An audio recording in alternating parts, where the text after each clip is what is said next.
hours. But joining us now is David Bahnsen of the Bahnsen Group and Chris Harvey of Wells Fargo Securities. It's kind of incredible. The S&P basically closed flat, 44.53. So we'll call this a middling market. For that reason, David, I'm going to start with this Instacart IPO. What does it signal about the capital markets? And are you going to be watching this? Is this something you would potentially invest in?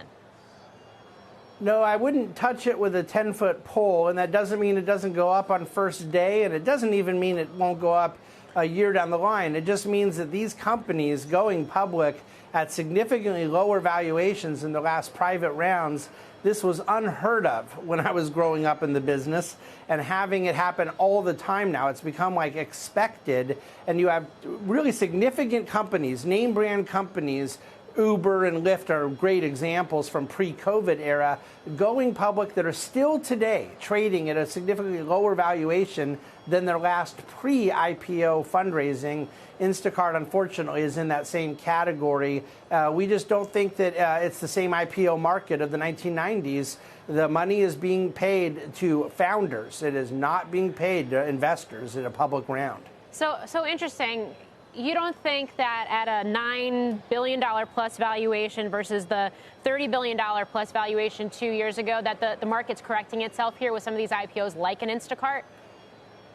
Well, I certainly acknowledge 9 is a better number than 30, but I would use WeWork as an example. They were raising at a 44 valuation, trying to get 55, and it looks like the company might be worth 0 and ultimately came all the way down below $1 billion. At some point, even 9 can be too expensive for an unprofitable company with a very difficult business model. Trying to deliver packages this way, it's been really tough. The whole world was shut down, and DoorDash wasn't able to make money. I mean, it's a tough business. So without getting into the details of their offering, I still think $9 billion sounds like a rich valuation over time without a refined business model. Okay. And of course, it's $9 billion versus, I should correct myself, $39 billion 2 years ago. Right. Chris, I do want to get your thoughts on this and how it speaks to the state of the equity market more broadly, given the fact that we have had this rally that, at least at the start of the year, took everybody by surprise. Yeah. So, Morgan, a couple things. You have a little bit of a push and pull here. You have a lot of seasonal weakness, right, that's bringing down the market a little bit. You have rates bouncing all over the place. But then, I'm not going to talk about Instacart as a whole, but usually when the calendar starts to heat up, it's because things are pretty good. And what happens is that also spurs risk appetite.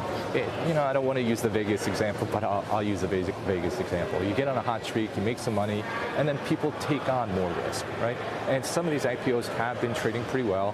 They have been trading better, and that should, or what we've seen in the past, is that typically spurs more risk seeking. The other thing to think about, and the other thing to take note of, is this has been a very, very active conference season. And we've had a few pre-announcements, but the pre-announcements have been limited. So I think once we get through the FOMC, things start to firm, and what you're going to see is that calendar starts to help the animal spirits and risk-seeking to a degree for the short term. Chris, what do you make of the fact that we've seen this steady creep higher in 3 cross-asset classes here? You've seen oil moving higher, you see the dollar strengthening, and of course we've seen yields move up too, and equities, at least right now, seem to be I guess, hanging in there, maybe have hit a wall, are range bound, but not tumbling. Yeah, so I think the biggest thing out of all 3 of those is really rates. So rates have moved up significantly. One of the things we have seen is the Treasury came in and dropped the bomb on the market about a month ago, or a little bit more than a month ago, with the amount of issuance they were going to do. It really surprised the market across the board. And since that point in time, rates have been bouncing all back and forth, but really upwardly trending, right? And what we want to see is we want to see supply and demand get back into alignment. Once we see that, again, that'll be a positive for the markets. We're beginning to see that. And what's happening underneath the surface is this has been a really big month for corporates bringing paper to market, issuing paper. But the amount that people spend on that, or the investment-grade corporate spread, has been rather tight. And that's a very powerful signal, at least in the short term. Okay. David, you said you wouldn't touch Instacart with a 10-foot pole. What would you buy right now? Well, we're dividend growth investors, and so we are perpetually limited to finding companies that we think are growing free cash flow. There's a lot of great companies doing such, and some that we don't think are really all that dramatically overpriced. And energy is an overweight for us, but it's driven by bottom-up company selection. I would add, too, the only utility name we own is American Electric Power, but utilities have been quite significantly sold off, and consumer staples have pockets of value, too. We've just added to General Mills.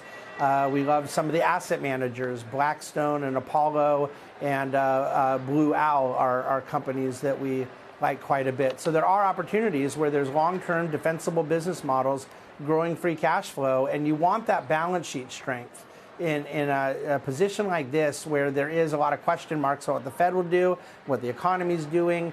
We don't want our entire investment thesis dependent on PE expansion. And we think that dividend growth provides investors a better way to do that.